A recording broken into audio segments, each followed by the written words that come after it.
Good day and welcome to the Sum of All Wisdom, conversations on music, makers, and meaning.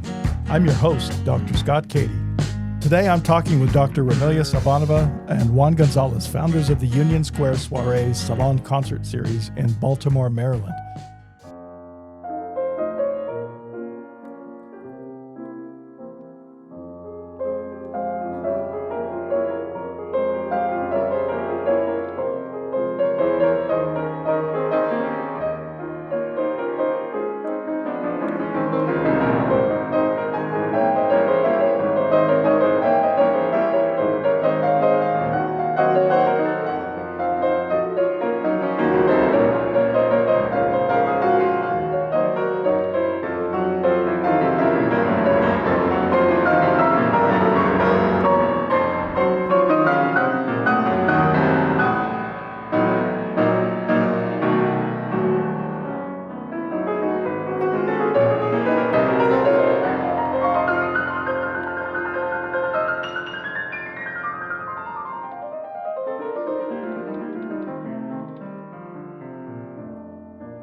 I met Ramilya and Juan earlier this year when I attended a performance by the pianist Daria Vasilyeva at Union Square, and I knew immediately I wanted to have them join me on the show and talk about this phenomenal initiative and their vision for strengthening community through classical music and building a revitalized future for Baltimore's West Side.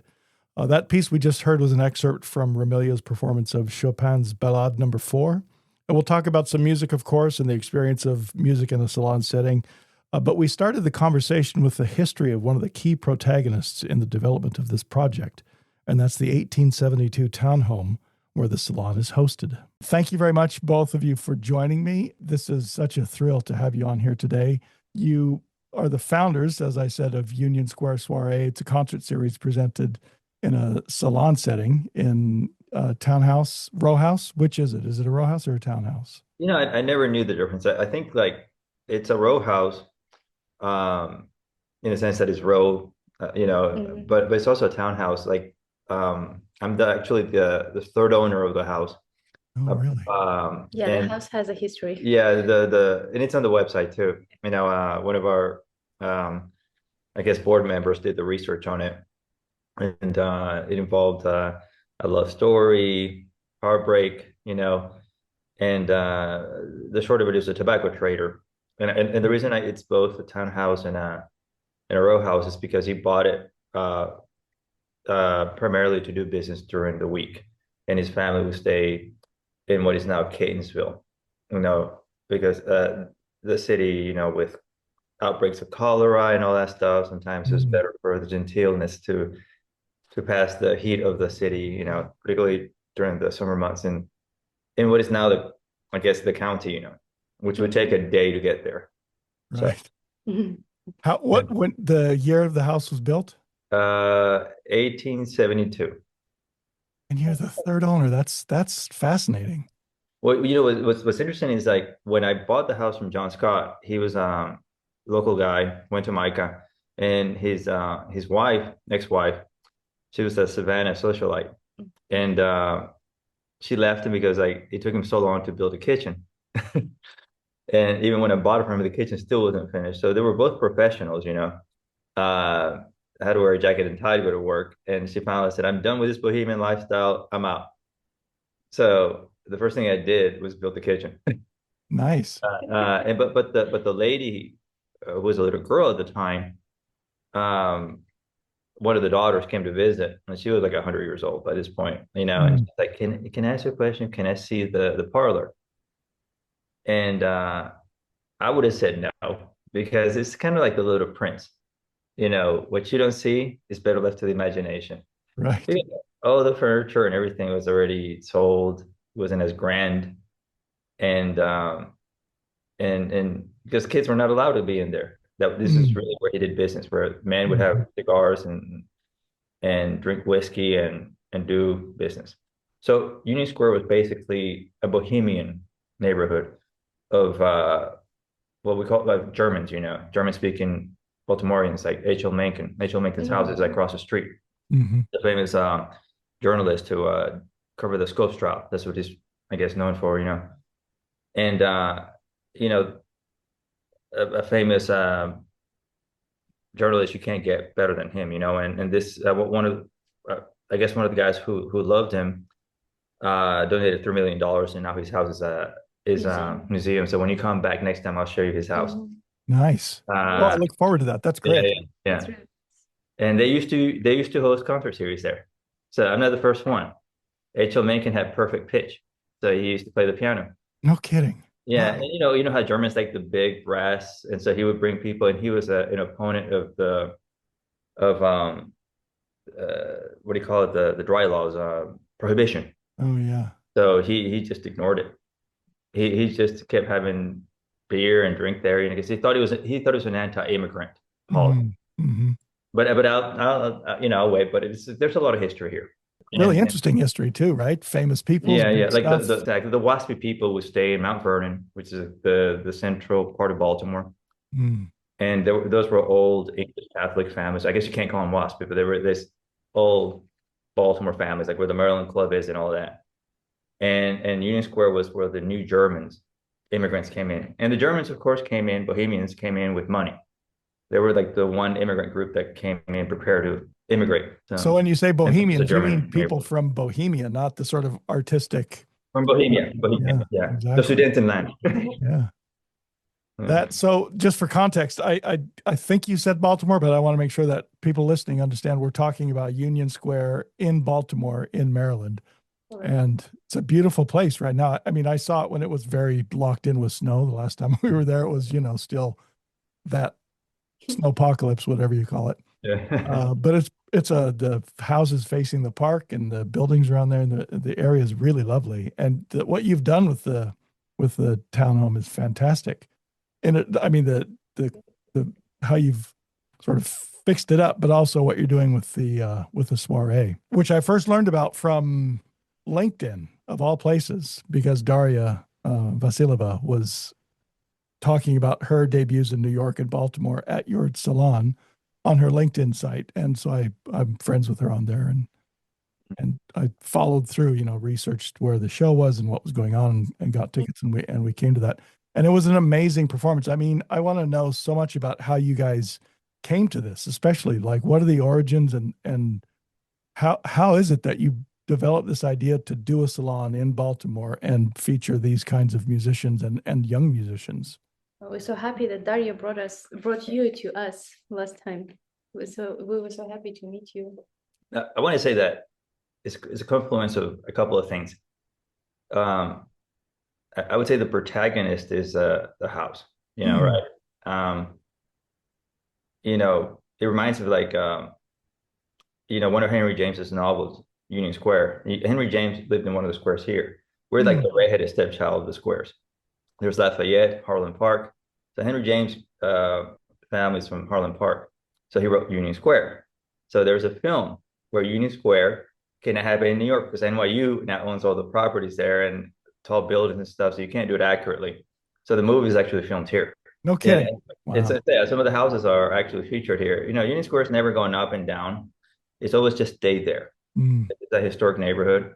So even though we're surrounded by the dysfunction of what happened to, all American cities, fortunately, there were certain things that came into vibing, my love of history. I'm from Nicaragua originally. I grew up in a city, León, Nicaragua, that was built in the 1500s, and I always remember that, it just always felt really close to history and just the essence you get from that. So when I was looking for homes, I certainly looked for one that was unique, and I found this one.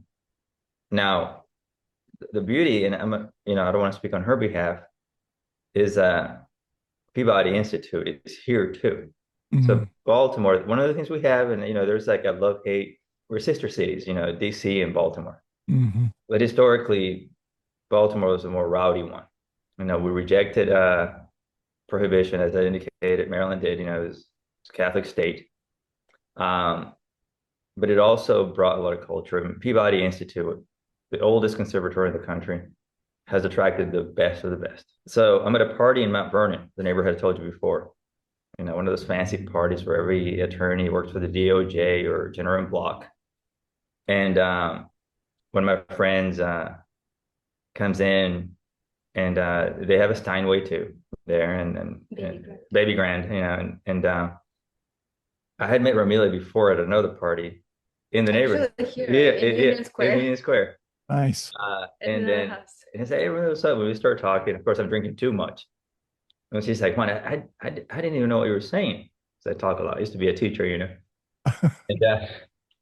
and I was just agreeing with you, And then I said, "Hey, because we did concerts informally for a long time. We've been doing them, because it's sort of like parties, the neighborhood party dinners, the neighbors get together, call friends." So it's something that naturally progressed, because you can't have houses like this and not be inclined to do that. And I said, really, because she played, what's it, Debussy? Ravel or something, I said, "You want to play in my house, And of course, the musician, she's like, "I'll do it." But yeah, to put two and two together, it's like 20 plus years of experience, because these Russians, they start when they're like 2 years old, 5 years old, and they're brutalized over there in that system, And I started quite late. So I'm gonna let her talk now. I started when I was 8, so that's late 8. Yeah. Go ahead. So I convinced her to play concert, and went to let her. Said, "Well, I can't play if you don't have a piano." "Well, I can get a keyboard." "Oh, I don't play in a keyboard." Yeah, so we found a nice piano at the auction, actually. Right? Oh, the auction. Yeah. For like 3,000 after all fixed. It was like, it was a deal. It's Steinway. Yeah, but it's a good one. It has a good touch, like good sound coming out of it. Maybe because of the wood, it aged well. Is it easy to get a Steinway into that home? Yeah. These houses are designed for that. They would have all had a piano at some point. Yeah. Wow. Like the one of the biggest American piano makers is now where the Baltimore Orioles play. That design. It was a unique baseball stadium design. The Knapp pianos. And the family's mansion is in Vernon too. So I would venture to say that every home here had a piano, like in DC or in major America. And a lot of them do have pianos. Yeah. Because sometimes we hosted concerts at someone else's house here in the neighborhood. Oh, right. Yeah. I mean, the idea of salon concerts is not new, right? Yeah. It's like 19th century Right. trend for people to have a good time, to socialize, and for pianists or like musicians, composers, to showcase their work. For women, it's the only place to perform, basically. Exactly. We just do it in a modern way. We were just talking the other day that we live in a world of AI generated content, algorithms, clicks, online presence. Basically everything that we see in the media, we see through the screen. So what we created will never go out of style, because we didn't create it. It was there. It was already there. So to answer your question, it's already there, and it's like a best friend. True. How did we start this? And I know at some point we created a nonprofit because people wanted to donate money. And it's different from $40, $50, but then like somebody wants to donate $1,500. You have to account for that, So we created a board and the whole thing, Because for now we run it as a volunteer organization. Yeah. We were forced to become a real organization because it became hot real quick, Yeah. So when was it? When was it? How did we become formal? Yeah, that's a good question. How do we become a formal organization? Well, just last Saturday we celebrated 2 years salon concert series, and I think we became formal like a year and a half ago, because it took us some time, right, to go through papers and do it correctly. Yeah, we didn't know anything about that. Yeah. And we have like an interest, without people's interest, we probably would not continue. But artists are interested in performing here. People are interested in coming. and, you know, making friends and listen to music. But I would say it was Ramilya who did it, because Ramilya is still thinking big about it, you know. There's an iconic church in the square, and she keeps saying, you know, we need to collaborate with the pastor there who has it, because you actually see it as you come into the city. And you know, and it's just like you need to formalize those things, I guess, because people just aren't going to give you support unless you have that. Exactly, and they don't take you seriously too.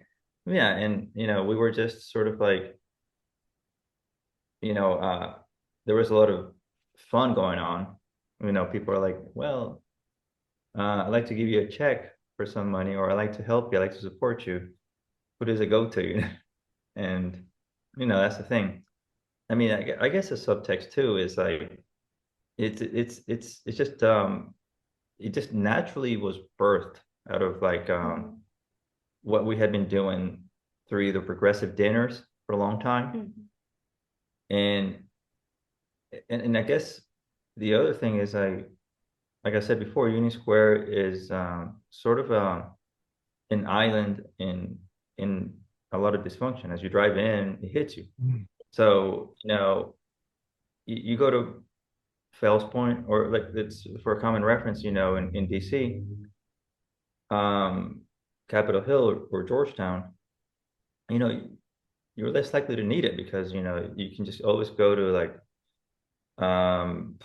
Lutece now, or you can go to like Mozzo, you know, and enjoy a good drink and go back home.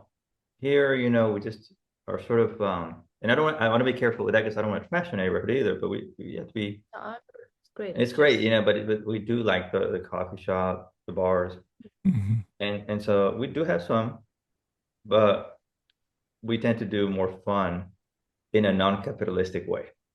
You know, we're sort of you know, just borrowing each other's homes to have parties and enjoy ourselves. And then we decided at some point to open it up to everyone, you know. So yeah, I would say that Juan is the heart of the project, you know. no, that's not true. It's true. He gave it its roots and wings too, because you believed in the vision. I come with experience, you know, I have more like 20 years of experience in performing, being in that sphere, and I have good education, you know, so I can really manage some things in a easier way, I would say. And I have some connections to artists, right? So well, you're going to Peabody, yeah. I would bring that part of experience to the table, but we're a good team, and the project is growing and blossoming. We're very happy about it. But you know, it's just like, do you want it to grow that much? You know, because we've had opportunities to say, hey, people said, you know, you have a bigger venue, have a bigger hall, then it's no longer a salon series. So that's the balance we have to play out. How do you create the salon series and not get caught up in the idea that you have to grow? One of the things we've done is we've actually, so we have a friend in Roland Park. Roland Park's one of the fanciest neighborhoods, 1920s Olmsted Garden District neighborhoods in Baltimore that resembles Bethesda, Chevy Chase. I would say it's even better, you know, because remember Fitzgerald's from he's the epicenter is Baltimore. Right. Yeah. And so she has one of those 1920s, stunning, true 1920s, roaring 20s mansions, you know. And she started doing it too now. So we're not the first ones, but I think this next permutation of concert series, salon series, is picking up again. Her son is doing. And her son, her son is the one that's, explain that because I don't know much about it. Like her son is. I mean, her son was performing at our Young Artist series that I'm particularly very proud of. And he opened it up like 2 years ago. And last Saturday he was performing. And he started his own concert series. And the profit from the series would go directly to support Orchids, the organization in Baltimore that is connected to the Baltimore Symphony Orchestra. They help kids to education. It's very nice. So he has his own goal, right? To develop this path. His name is Jackie. Jackie Wu. Jackie Wu and his mom is Mao, and it's a phenomenal pianist. Yeah. Very good one, and he's attracting his friends. They all organize it. They share the workload, so it's very nice what they do. They read poetry in between sessions. Exactly. That's okay. Yeah, good. And hey, they last concert they had, I understand they made over $7,000 for orchids. Yeah, they have good group of supporters. That's impressive. You guys have a very diverse programming schedule that's coming up, right? I mean, I haven't looked at all of your past concerts in the year, but you've got jazz and contemporary and classical. Bluegrass, New Orleans, music. Yeah, New Orleans. Yeah. Really impressive stuff that you are doing. Tell me, who does the planning? How do you invite folks in? What are the logistics of getting all of this taken care of? How do you market? Is it all Facebook and Instagram, or where else do you showcase? I guess I'm handling that. She handles that, and she gets a deluge of people who want to play. Yeah, but we have a lot of friends too who would want to participate. We usually don't set boundaries in terms of, okay, we want to hear only this type of style, and we ignore the others. It's just if we're interested in a group or the performers, we let them choose the program, and usually it's, as you said, diverse, and we actually like it because we like to feature different cultures. Like we did concert of Tatar music. I'm from Tatarstan. We did Latin American music, right? Yeah, we had this pianist and Argentinian guy, and they focused on music from Cuba. Exactly, and then we showcased the all-time American music. Oh yeah. Jazz music. Alex Lacamont, he's a local blues guy. And the Claudners, the Claudners, yeah. And Eric Bird is coming up, right? The trio. Yeah. Very excited to host them. That one's like, we just posted it 2 days ago, and it's almost completely packed. So I bet. We'll save a couple for you. There's so much on the schedule that I want to see with you guys. So we'll be there. My wife and I will definitely be back. Do this. So we promote Baltimore. So what you do is you come and stay for the weekend. That's what you have to do, and not just come for this, but just come for other things, and just rest and reflect. In there, stay in Fells Point somewhere, and just walk around and absorb the city, It's a good idea. To continue on the artist topic, I would say that our goal is to support local musicians and give them opportunity to shine and to speak up. And like as I said earlier, young artists are really interested in that. We collaborated with different local schools, including Peabody Prep, Patterson Park Academy of Music, some local studios right outside of Baltimore. And we also collaborate with visual artists, photographers. Like we welcome all of the spheres of the cultural. Tell me, Ramilya, more about the Young Artist Initiative. You said it's very special to you. Tell me how it came to be and what your goals are. I teach myself, and I see that here in the United States, at least in this state, in my experience, there's not enough of opportunities for young musicians to perform. And performing in front of people is a very useful practice. It's essential for them to grow as artists, know what they need to improve, what they're good at, and to motivate them. So I thought, and I know that many organizations, they do concerts specifically, okay, young artists are performing, young musicians, and the whole concert is dedicated to that. What we do is we invite them to participate in a concert basically with established artists already. They open the concert, they showcase their artistry, and then they stay for the whole concert to listen to what other people are doing.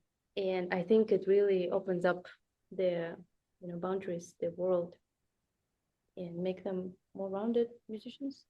Yeah, I mean, it's nerve-wracking, but they're proud of it at the end. They're in front of a real audience. I don't know. I heard, I guess, another podcast that discussed this. How New York City really suffered during the AIDS epidemic, the art scene, because a lot of the audience who supported the artist died out. They were Mhm. just sick and died, or were so sick they couldn't participate in the Mhm. life and culture of New York. And as a result, the artists and the musicians, they all suffered, So it's important to put a kid in front of a seasoned, audience. Like when you came, we probably had 8 professional pianists watching Darius Oh, concert. really? Wow. It's stressful. It is.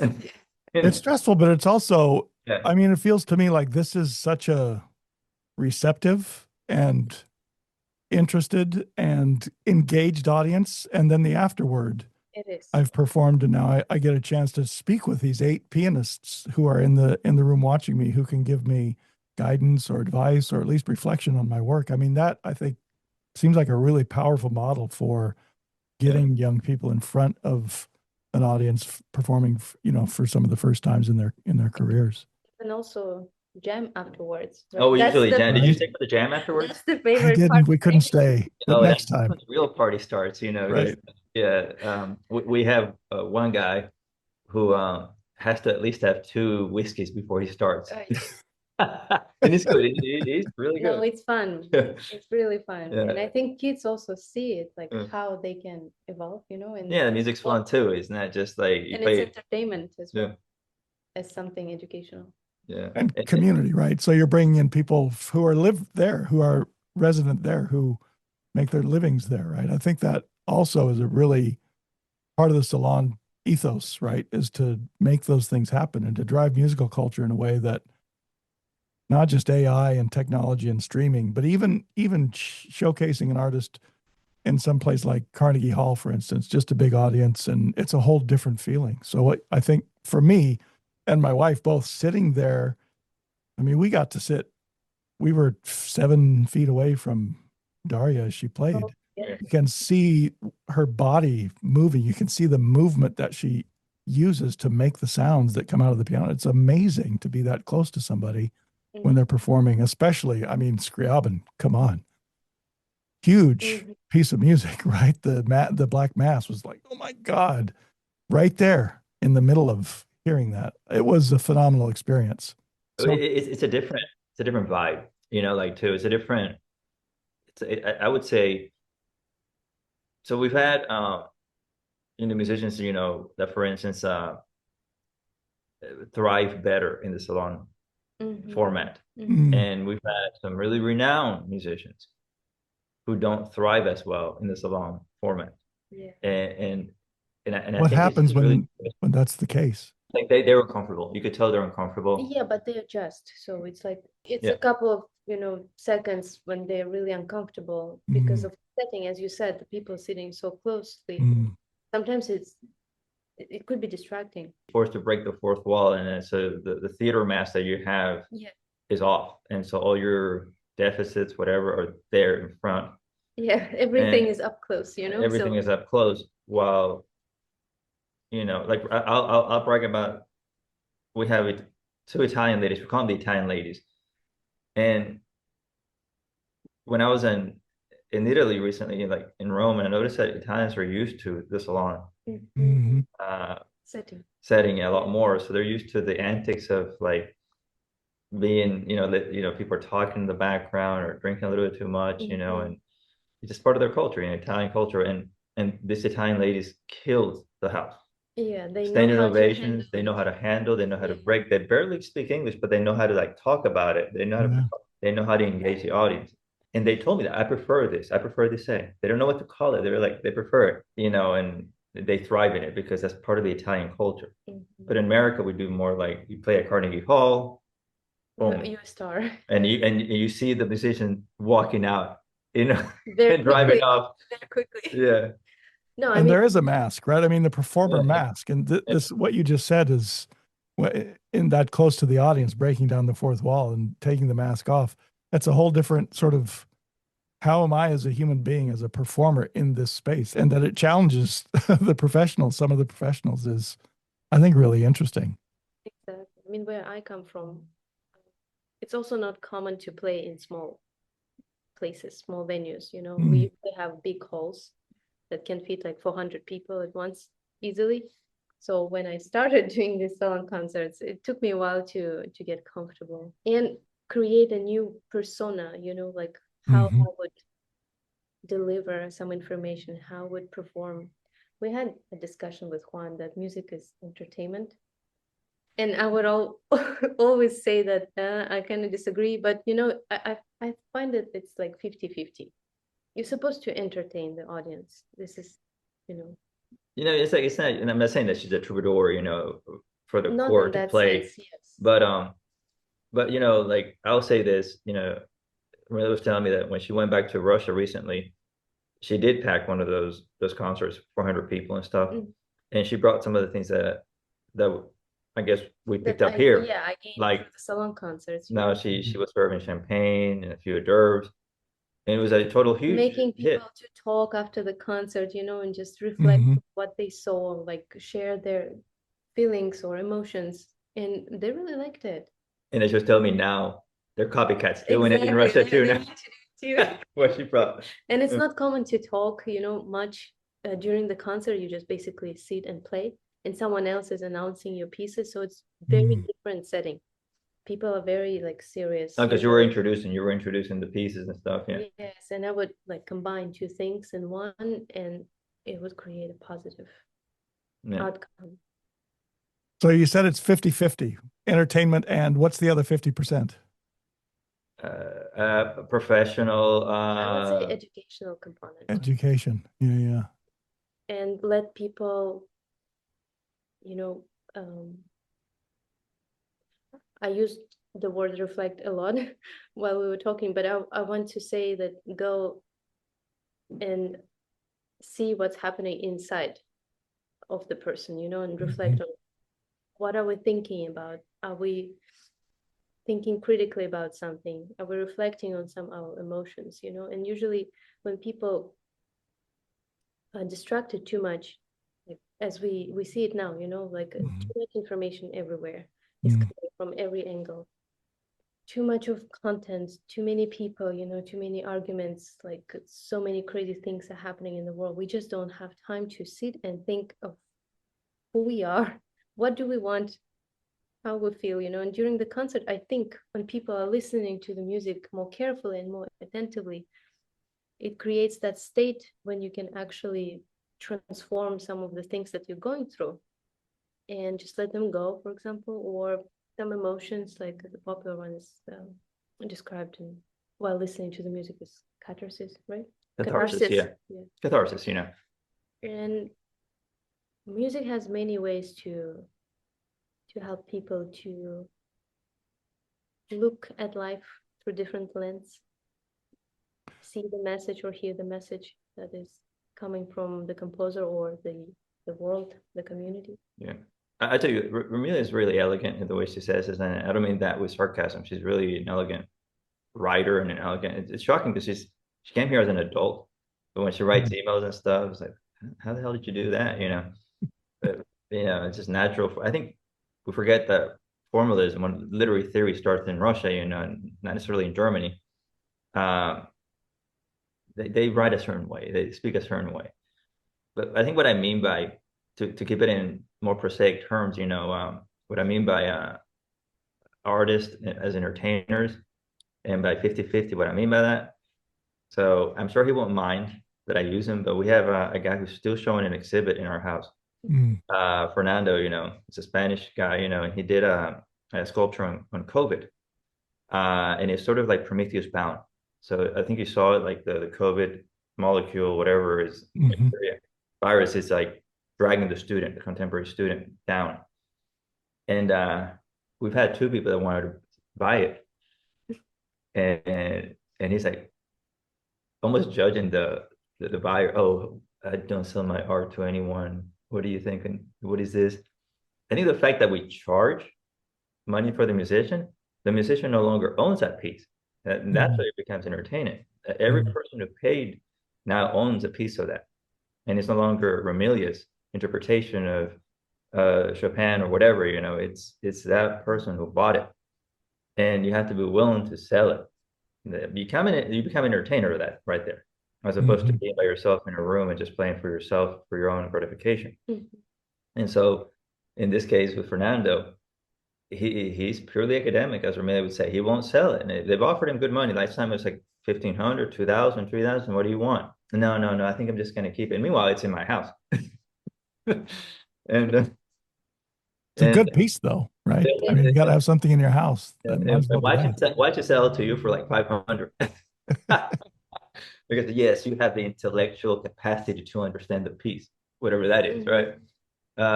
Perfectionist. Yeah, with the musician oftentimes does not want to be told he's for sale. But I say that that's when the musician has to struggle, making a living and selling the entertainment. Exactly. And I know a few musicians who would not play certain repertoire because they would think that it's beneath them, like it's purely entertainment-like or popular classical music. But even if I agree with them, I know that if they go to the concert, it would not be as successful because you need to help people to understand this type of music. And in order to do that, you need to, find ways to introduce it. So it's like. Is there something you wouldn't play, Ramilya? No, I changed my mind, the more I do these long concerts and I see how people react to some things, like I learn a lot as a performer. Was there at one point something you wouldn't play? You don't need to name it. Just she's being an entertainer now. She's like, well, no, I like to make money now. I always ask for Eric Satie. I always ask for that, but I also ask for modern music. One of the score of like typically scores for like movies and stuff. Oh, they hate playing that. Like Star Wars, anything any score. Oh, it's because it's Wagner rewritten. No. Yeah, see, there you go. You're too. No, I'm not doing this. I mean, I love John Williams, but come on, there's only so much bombast I can take. Or any like contemporary piece. Oh, that's too simple. I can't do that. Because we're trained in a different way. When you're at school, you have a different mindset, and then you go out of school and you understand that okay, this is not entirely useful. I need to gain some other things. Need to make a living. Exactly. Like Brad Mehldau. I love Brad Mehldau, the Canadian guy, jazz Canadian guy. Have you heard of Brad Mehldau? Yeah. And I asked another pianist to play. No, I'm not doing that. Yeah. But it's like they want to like sometimes, and this is where we argue, just because a piece is hard doesn't mean the audience wants to hear it. You cannot have 8 pianists come to every concert and appreciate that you master that piece. Sometimes I was actually impressed that you guys featured Daria and her selections because it was a little bit contemporary with. Oh, she did do some contemporary pieces. Yeah. But then the Scriabin as well. Those are, for an audience, those are challenging pieces of music to listen to a lot of times. But I think she blended it nicely. She sure did. I mean, she did a fantastic job. And she introduced different types of Scriabins over, so it was nice for people to, be prepared, as I say. She made it very easy for some, to understand latest works. But it was the context, right? Where did he come from and why? The discussion of his vision of sort of bringing the world to completion at the foot of the Himalayas. That story was fantastic to hear in the context of the Black Mass. It's a whole other layer, right? Yeah. No, she did a beautiful job. We're very happy to. She is the perfect example of 50-50. Yes. Some things that are modern and blended it in. I think the salon forces you to do that, and you got to be prepared as you're walking around. Hey, can you play this for me? Because the audience is there, and it may not be anything we want to play, and you could say no, like Ramilya says no all the time, So no. Ramilya, what is your repertoire? What's your core? I would say the 20th century music or late romanticism. I think that's my strongest suit. I would probably skip classicism. I just think that I need. I love your Chopin. Your Chopin is phenomenal. Yeah. So as I said, late 19th century. Debussy, Brahms. Yeah. Chopin, Liszt, Schubert, right? Maninov, all these guys. Do you have a favorite? No. I was thinking about it a lot to pick one or two at least. I cannot do that. Usually like a few pieces from that composer, a few others from another one, and creates nice outline, like what I would like to do. But I also like the music from 16th century, really is appealing to me. But I also work with a lot of modern composers. Oh yeah, the tarp composer that you do so well. Yeah. What's his name? I mean, he already passed away. Yeah, but it's Rustem contemporary. Yakin, but he is sort of contemporary. He was. And then Almas Manasipov. And now I'm preparing the CD to come out. And Yeah, tell me about that. When's the release? This project was postponed for different reasons for almost 4 years. And now I encountered the problem of finding a studio. Like I already recorded some of it several times, and now I need to do it again because we had some studio issue. Yeah, the piano wasn't the best, Yeah, or like the middle pedal would be missing, and I do need it for some of the pieces. So I'm hoping that it will see the world in the fall of 2026, but we will see how it's going. And I two can't more wait. pieces Yeah. that I'm working on right now is one was written by Dr. Crozier. He's he lives in Florida. He's a professor of composition, and he actually studied at Peabody too. But And his uncle is who? Mr. Rogers. Mr. Rogers. Yeah. No kidding. Yeah. The Mr. Rogers? Yeah, Oh, Mr. wow. Rogers. He teaches at that university where Mr. Rogers graduated from. What's his? It's a small world, right? It is. Yeah, and he's such a nice person. And another piece by English composer Tristan Latchford. Very excited about it, because it's always nice to play something that was written by your friends or contemporaries. We live in the same time, but we perceive the world quite differently. And will you showcase these pieces at the soiree? Yeah. In the next season. Yeah, the next season. We have a couple of people who we're close with that are going to feature some unique pieces. Possibly during the talking phases, and some tango pieces, and hopefully my favorite is Vivaldi. I love Baroque music. I love. It would be ideal to play with the original instruments. Oh yeah. And we'll even bring the dog to bark. When does the dog come in? Yeah.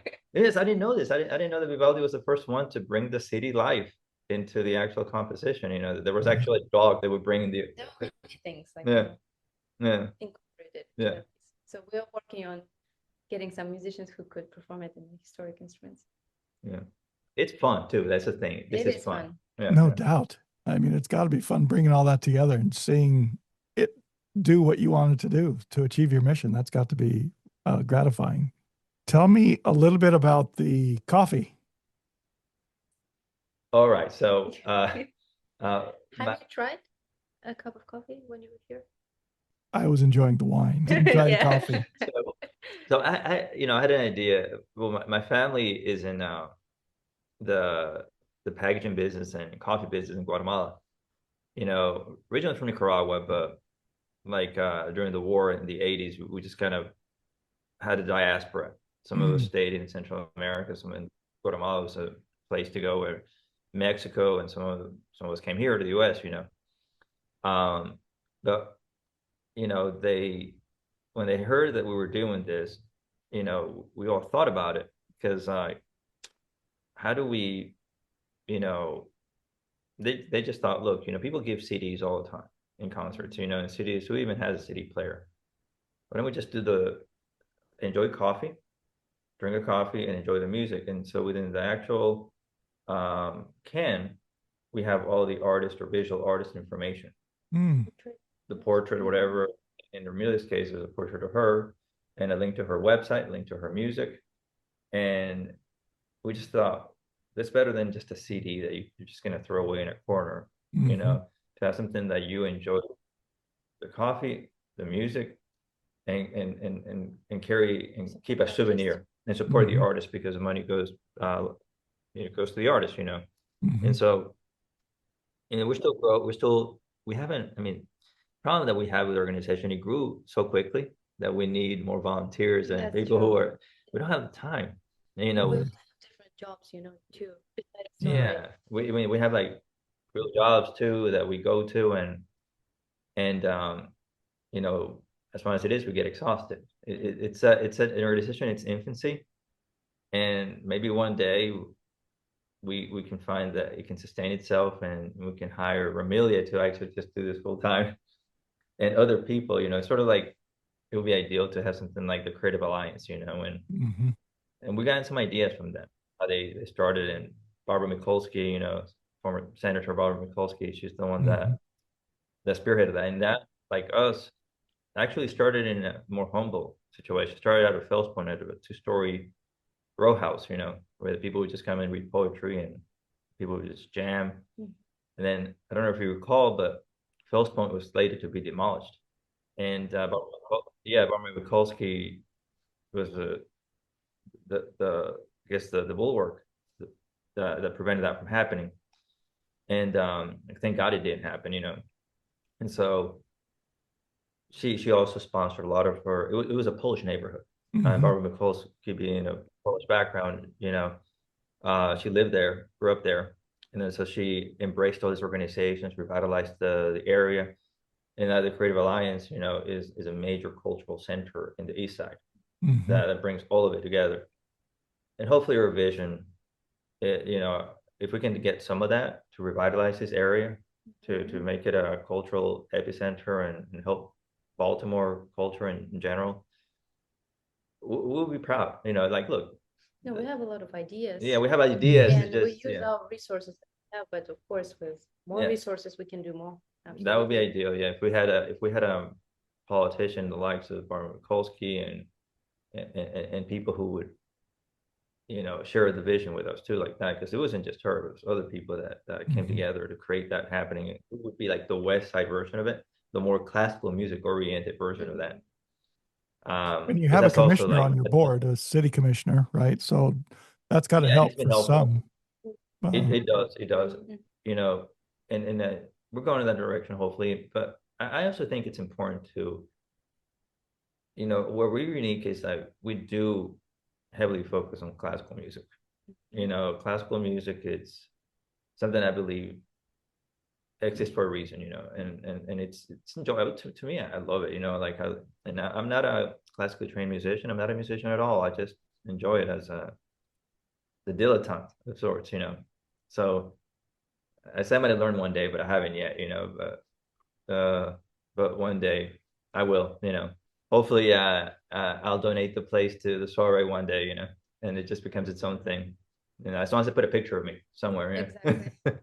Above the Gonzalez. I'm gonna be naked like this, Our founder, in his glory. Do you have, after what you just said about being exhausted and other work to do, and you're not there yet in that sense, do you have part of your vision to grow other soiree settings in and around Baltimore or DC, or what's the vision for the future? Immediate vision would hopefully, and we're learning, like Ramilya's having a meeting with somebody, that's been doing this for a long time, 70s, well, not her, but organization. And she told us, hey, we have musicians that already get paid, that could perhaps play for you, and they're looking for venues to play. I didn't know about that, because right now the donations, that come in go to the musician, the most of it, some of it goes to just the food, whatever, or tuning the piano. But we would love to perhaps connect with some nonprofits that already have musicians that get paid to play. They're just looking for venues. And some I think the more places, go ahead, because you know more about that. Places like that we have around, like it doesn't matter where, Baltimore or like DC, New York, Virginia, the better for everyone, for people who come and enjoy it, for artists, for young musicians, for organizations. It's much better because it's not only like I find that the music is not only aesthetic thing; it's also creates the social practice. Right? Yeah, it's not just for beauty, it's just for social connections, Embodying the cultural experience, shared cultural experience, deeper connections, engagement. It's very useful nowadays, especially. Well, like you said, connecting with other venues, like Jonathan DePetty, we talked and communicated, and he says, like, look, he's working on something I thought about too, and it's funny how we all we're thinking the same thing. He said if we can get musicians that are guaranteed, sort of like from the Mid-Atlantic all the way to the Northeast, gigs. So instead of offering a musician, hey, you can make $1,500 here in Union Square, you can make $2,000-3,000 in New York, and then you can make more in Boston. So if we could all get connected, and that person coming for a month, if they're international, offer that person a performance visa. Benefits everyone. So it benefits everybody to sort of create like the Chitlin circuit for classical music. Yeah, it's not easy to be a classical music performer. Yeah, I think it's very hard to make a living. that would be one way to bring really interesting people of international renown come and play, and we grow, but not grow in a space sense, but we grow in the sense that we become an institutionalized place that carries itself. There are so many talented people, around the world. So many, right? Many. It's so cool. Yeah. Yeah, the thing you just said, Ramilya, sort of lands with me. Hard to be a classical musician. I think in part because classical music has lost some cachet, right? What do you, as a performer and as one of the, the founder of Union Square, and sort of being on the cutting edge of this, what do you think about the status of classical music right now as an attractor, something to bring in people and grow what you're trying to do? I would say it's experiencing a crisis, maybe not the major one, but on a smaller scale. I find that it's not so easy to attract people to come and listen to the classical music concert unless we offer something, like attractive into the program, or like no. Actually, I don't know how we did it. I don't know how I guess the question was like with a crisis. I don't know how Union Square is actually doing it. I don't know how it is that we became the place to come and listen to classical music. It just kind of happened. Exactly, because we created something besides just the performing classical. The social aspect, like we were talking about, it's just not just about the beauty of the music. It's about the whole ambiance. But how did we, it just took all these different components, that sort of coalesce into one thing. Like one of my neighbors, Union Square has a lot of French expats for some reason. And I have to say, he's the one that pushed for the first official concert before we became an organization, His name is Emmanuel. His husband is was the department chair for for the literature department at University of Maryland. I'm not sure. I don't want to misquote, but Emmanuel he has great concerts. He hasn't had one in a long time, but he has these restrictive things. You cannot drink during the concert. And now Ramilya was like pushing for that too, because you can become distracted. But it's a very old school French. You have to wait, and then have for the after party. But during the no drinking before the concert, no eating before the concert. Yeah, you would actually cover the food. So me, I'm like, no, cocktails, drink. Have fun. Well, because the audience to be engaged in what you do, right? Right.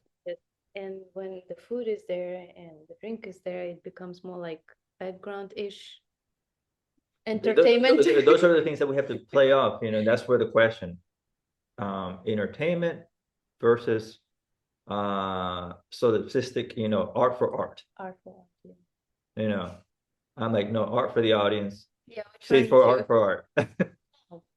No, you're right.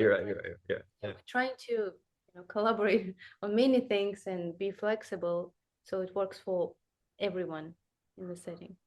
You can't be so stuffy. Exactly. But you can also be like a throwdown, saloon. We're salon, not saloon. I think I have a vision like 18th century salon in Paris, young Wolfgang Mozart and his father coming through, and he's a little tiny guy playing a harpsichord, right? And having them shout out, play whatever the popular hits were of the day. And they're all maybe having a taste or maybe not having a taste. I don't know. The art, the representations of that all show them with there's a visual of them lining the walls, and there's tapestries, and they're sort of reclining in couches and having a cognac or something. So I don't know where I come down on food before, food after, wine before, wine after. I don't know. I don't want to be a purist. I don't want to be stuffy. I don't know. Yeah, maybe we're going back. I told you that maybe because those guys were young. The guys, like, we think about this like noble man as being like in their 60s, but they were like in their 20s. They were trying to meet women. They were trying to have fun. No, I think it's fine balance. Yeah, that's true. I could say, hey, play this, play the next one. It usually happens like during the jam session. Yeah, we do that. That's why the after party is where it kind of picks up that kind of like improvisation, vibe. like traditional in the sense that you just described. Right. We had one group that I was shocked because they were really good. But there's the one group that started drinking before the after party. Sally's Baby's Dollars, they're from New Orleans. They brought the house down. They did the Tiny Desk series, Oh, great. They were going to play at the Kennedy Center, but that with all the drama, they got canceled. So they asked for us. They heard about us, kind of like what you heard about us too, and they contacted a friend of a friend who contacted Biff, who's one of our president of the neighborhood association, and hey, he said, can you host him? And he was last minute, but it was like you can't say no to Biff, And so we did it at the we beginning of the new year. We did it last minute, and I mean, it was packed. People were at the streets and everything. No, it was cool. And it was cool. They basically answered afterwards, just improvising and having fun, and it was really nice. Really nice. Yeah, but that's kind of thing. It was like, but that was totally a departure from classical music. But the pianist was pretty accomplished too, though, even though he was playing New Orleans ragtime. But he could do anything. He could do anything. Yeah. Very talented people. Yeah. Impressive, isn't it, to see that kind of talent all over the place? I love it. Yeah. So we're coming up. It's over an hour. I'm sorry to have kept you guys longer than we had planned. But before we end today, can you tell me, just each of you personally, what's the most meaningful thing about having founded this and seeing the organization grow in these 2 years? Bringing people together. They make new friends. They feel like at home. Like, I've noticed a couple of people, they just, like to just come and relax, put everything aside and just, be in the moment. That's really beautiful, isn't it? Yeah. Much. I mean, you should be proud. I'm sure you must feel pride to know that you've created this environment for that to happen. I realize it like 100%, I just do it because I know how to do it and I like doing it. But the whole outcome that it creates, I don't think I realized it yet. We don't even realize the impact we've had on people. Like, I tell you one thing, when my neighbors, they were building a chicken coop, and they had a carriage house, but they raise chickens, and they also have a farm in Moncton. City ordinance allow you to do that for some reason. At some point they were kept in the books, but when they were rehabbing their carriage house, they found a little card that said Union Square Athletic Club, and it was from the 1800s. We all die, and I just hope, like, maybe in 100 years somebody's going to be able to find like a music program from us. Say, wait, who were those people? What were they doing? And who knows, maybe something that we throw away right now will be framed. Put your name in the history. This is what you say. Put just a little tiny brick in part of the history of the house and the neighborhood in the city of Baltimore. Like, somebody was like, who were those people? Because I would just look around Baltimore streets, like, where was the athletic club? Exactly. Apparently it was somewhere in Franklin Square. Oh, really? Yeah. And maybe the fourth owner of the house will then say, let's find this out. Let's do the research and figure out what happened here. Yeah, exactly. But thank you so much, Scott. Yeah. Oh my God. I'm so happy to have had you on here today. This is a great conversation. I really appreciate you both being here. I can't wait to come back to the soiree and see another show and talk to both of you again. Thank Thank you, man. Take care. See you soon, okay? See you soon. Soon, yes, definitely.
That's the Etude Tableau in E-flat minor, Opus 39, number 5, Appassionato by Sergei Rachmaninoff, performed by Ramilya Saubanova. Thank you for listening to The Sum of All Wisdom today. If this conversation resonated with you, please consider sharing it with others. And if you're able, I strongly recommend attending a performance at the Union Square Soirée in Baltimore. You will be glad you did. If you would like to contribute to Union Square Soirée, please contact Dr. Saubanova or Juan Gonzalez via unionsquaresoiree.com, or you can find their contact information in the show notes. The Sum of All Wisdom is written, produced, and hosted by me, Dr. Scott Catey, released by Ravenna Studios, and distributed by Transistor FM.